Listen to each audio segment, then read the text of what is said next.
ابھی آپ نے فرمایا کہ نبی صلی اللہ علیہ وسلم کی اس مشن یا ہدف کا جو پہلا مرحلہ ہے وہ تو جزیرۃ العرب تھا.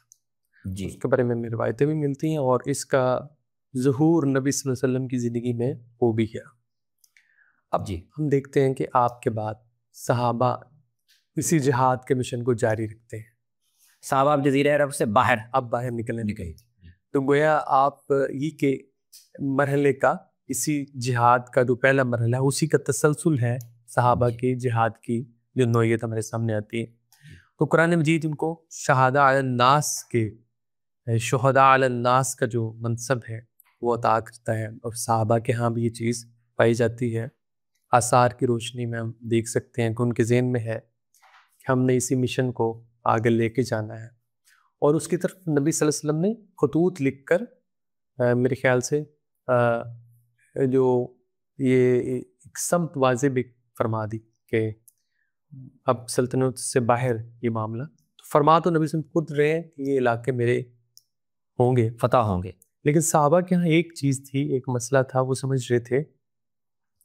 حضرت عمر والا واقعہ ہے کہ آپ صلی اللہ علیہ وسلم کے وفات کے موقع پہ جو انہوں نے کہا کہ نبی صلی اللہ علیہ وسلم تو وفات نہیں پا سکتے، تو اس میں بعد میں انہوں نے اس کی وضاحت بھی کی کہ ہمارے ذہن میں یہ تھا کہ وہ جو نبی صلی اللہ علیہ وسلم انقلاب برپا کرنا چاہ رہے ہیں، شہادت علی الناس کا جو منصب ہے جو برپا ہونی ہے عملاً، وہ نبی صلی اللہ علیہ وسلم کی وہ آپ کی زندگی میں ہی میں ہونی ہے. لیکن ان کو اندازہ ہوا کہ پہلا مرحلہ نبی صلی اللہ علیہ وسلم کا ہے اور اب اگلا مرحلہ وہ ہمیں آپ کے نیابت میں انجام دیں. جی جی ہاں، یہ اہم پہلو ہے کہ نبی صلی اللہ علیہ وسلم کی مقصد بعثت اور اس کی نوعیت اور تاریخ عالم میں تکوینی طور پر اس کی جو حیثیت تھی وہ واضح ہو جانے کے بعد، اور یہ سمجھ لینے کے بعد کہ وہ یعنی کوئی معمول کا عمل نہیں ہے. جی جی بالکل وہ انبیاء کی بعثت جیسے ہوتی ہے اس طرح کسی عام نبی کی بعثت بھی نہیں ہے. صحیح صحیح. وہ یعنی اللہ تعالیٰ کی تکوینی اسکیم میں تاریخ عالم پر کہ اس پر ظاہر ہونے والا یا رونما کیا جانے والا ایک منفرد واقعہ، بالکل ٹھیک، ایک یونیک، جس سے تاریخ کا ایک دھارا موڑ دینے کا جی بالکل صحیح. جو مقصد ہے وہ اللہ تعالیٰ نے پورا کیا. اور یہ جو عمل ہے یہ اصل میں رسول اللہ صلی اللہ علیہ وسلم اور آپ کی جماعت نے مل کر انجام دیا.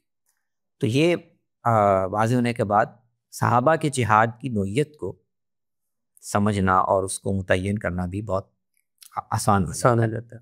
اور جیسے آپ نے قرآن مجید کی آیت کا حوالہ دیا، قرآن مجید خود اصل میں یہ واضح کرتا ہے. بالکل ٹھیک.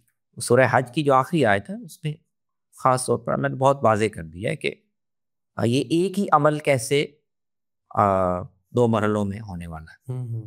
وجاہدوا فی اللہ حق جہاد واجتباکم وما جعل علیکم فی الدین من حرج ملۃ ابیکم ابراہیم هو سماکم المسلمین من قبل وفی ھذا. بالکل. یعنی ایک تو یہ کہ جو کام ہے یہ اصل میں سیدنا ابراہیم علیہ السلام کی دعوت کا تسلسل. بالکل ٹھیک ہو. وہی کام جو اللہ نے اس سے پہلے ان کی ذریت میں بنی اسرائیل کو مسلم قرار دے کر ان سے لیا تھا، وہی اب تم سے لینا چاہ رہا. بالکل ٹھیک.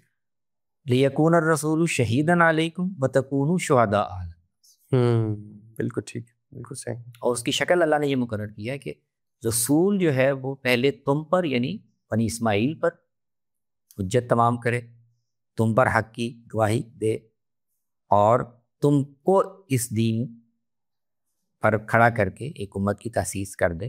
تو یہ تو ہے رسول کا کام، یہ کونا شہیدن علیکم. بالکل صحیح. اور رسول کا ذمہ اتنا ہی تھا.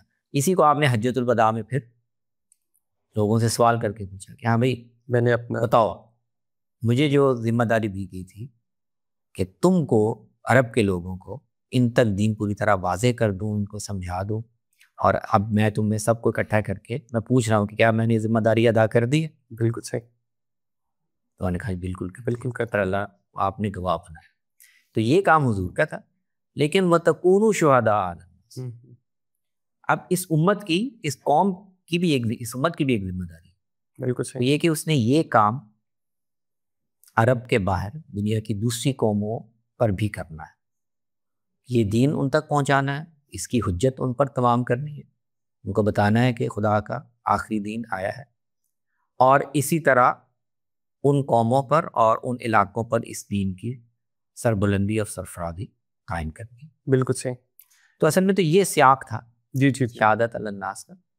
تو جس سے بالکل واضح ہو جاتا ہے کہ اسی لیے نبی صلی اللہ علیہ وسلم نے خطوط تو لکھ دی ہے سارے بادشاہوں کو, لیکن اس کی بنیاد پر اقدام جی جی وہ آپ کے پاس صحابہ نے کیا. صحابہ نے کہ بالکل ایک آدھ واقعہ ملتا ہے کہ آپ نے وہ انیشیٹ کر دیا, جسے غزوہ موتا کی شکل میں آپ نے لشکر بھیجا, لیکن اصل میں اس ذمہ داری کو صحابہ نے مکمل کی. تو اس سیاق میں حضرت عمر کا اور بھی بہت سے صحابہ کا ایک خیال تھا. جی جی. اور روایت آتی ہے کہ وہ کہتے ہیں کہ کیف یموت وہو شہید علینا ونحن شہداء علی الناس, آپ سب وفات کیسے پا سکتے ہیں. ان کے ذہن میں تھا کہ یہ سارا مرحلے نبی صلی اللہ علیہ وسلم کی موجودگی میں ہی, آپ کی موجودگی میں ہی ہم یہ سارا عمل مکمل کر لیں گے اور پھر آپ تشریف لے جائیں. صحیح. یہ ظاہر استباط تھا. جی جی بالکل بالکل ایسے ہی. لیکن وہ اللہ تعالیٰ کی اسکیم یہ نہیں تھی. بالکل ایسے. اور یہ حضرت عمر نے واضح بھی کیا. جی جی واضح بھی کیا کہ میں اس سے یہ سمجھا تھا کہ شاید اس طرح ہوگا, اس لیے مجھے یہ باور کرنے میں مشکل ہوئی. بالکل صحیح. نبی صلی اللہ علیہ وسلم دنیا سے تشریف لے گئے. ہم یہ سمجھ رہے تھے کہ نہیں, ابھی تو بہت سا کام ہونے والا. جی جی جی منافق باقی ہیں. بالکل صحیح. اور دوسرے گروہ ہیں. لیکن پھر مجھے پتہ چلا کہ نہیں, یہ میری انڈرسٹینڈنگ تھی. اصل میں آپ ہمیں دین دے کر اور جو آپ کی براہ راست ذمہ داری تھی وہ ادا کر کے تشریف لے گئے, اب اگلا کام ہمیں کرنا. بالکل صحیح. بالکل صحیح. تو یہ وہ پورا یعنی آپ کہہ سکتے ہیں کہ سانچہ ہے, جی جی پس منظر ہے نبی صلی جس میں ہمیں دیکھنا چاہیے کہ صحابہ نے جو اقدامات کیے. یا آپ کا اب صحابہ کی زندگی میں جو جہاد بہت غالب عنصر کی صورت میں نظر آتا ہے, اس کا پس منظر کا پس منظر جو ہے وہ ہمیں نبی صلی اللہ علیہ وسلم کی اس بعثت کے ہدف کے اندر دکھائی دیتا ہے, اور صحابہ اسی ہدف کی تکمیل کے مرحلے پہ ہیں.